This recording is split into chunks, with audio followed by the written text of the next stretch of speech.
Every Woman's Place celebrating 45 years in West Michigan, helping survivors of domestic and sexual violence. And joining us to tell us how you can get involved in helping the organization in its mission is Kim Dimmick. Good morning. Thanks so much for joining us. Good morning. Thank you for having me. And so first, talk about the prevalence of domestic and sexual violence in our area. Domestic and sexual violence is something that is prevalent in all communities. Ours is no exception.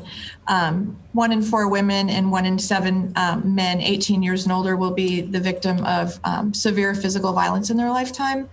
And 1 in 6 women and 1 in 19 men will be victims of stalking. Rape is 1 in 5 and 1 in 7. One thing that I think is particularly interesting in Michigan, we had in 2018, we had 46,706 perpetrators who either assaulted or severely physically injured their partners. Yeah. So let's talk about some of the services that are offered by Every Woman's Place. Sure. So Every Woman's Place has a 24/7 emergency shelter for individuals who are at that time fleeing domestic violence or sexual assault.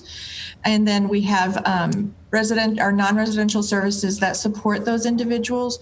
They include counseling, case management, crisis intervention. We have a 24/7 hotline. We have legal advocacy.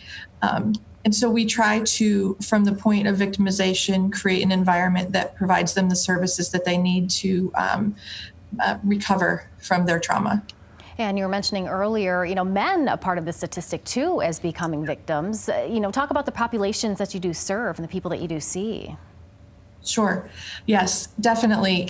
One interesting statistic is in Muskegon County, where we're located. Last year, there was 1,391 cases of domestic violence, and of those, 420 were male. So our population, definitely everybody in our population needs services. We commit ourselves to doing what we can for every single population. We provide inclusivity training for our staff. We do reach out to LGBTQ to try to encourage them to seek the services that they need. But definitely there's more of a need than there is the services to give them. Absolutely. And let's talk about how can people help with the organization, or if they do want to get involved with it or reach out for some of those services, how can they go about that? Well, we have a core of volunteers, and so your physical time is something that we can always use. We actually need it for our grants as well, so it's multi-purpose. We also have opportunities to engage with our clients and the children that they bring with them. We have often days where individuals will come in and maybe paint a room or do some yard work or work in our gardens with our clients. So there are a multitude of opportunities. You could reach out to us on our website, www.everywomansplace.org, and see what opportunities exist. All right, Kim, well, thank you so much. We appreciate that. Great organization and resource there. Yeah.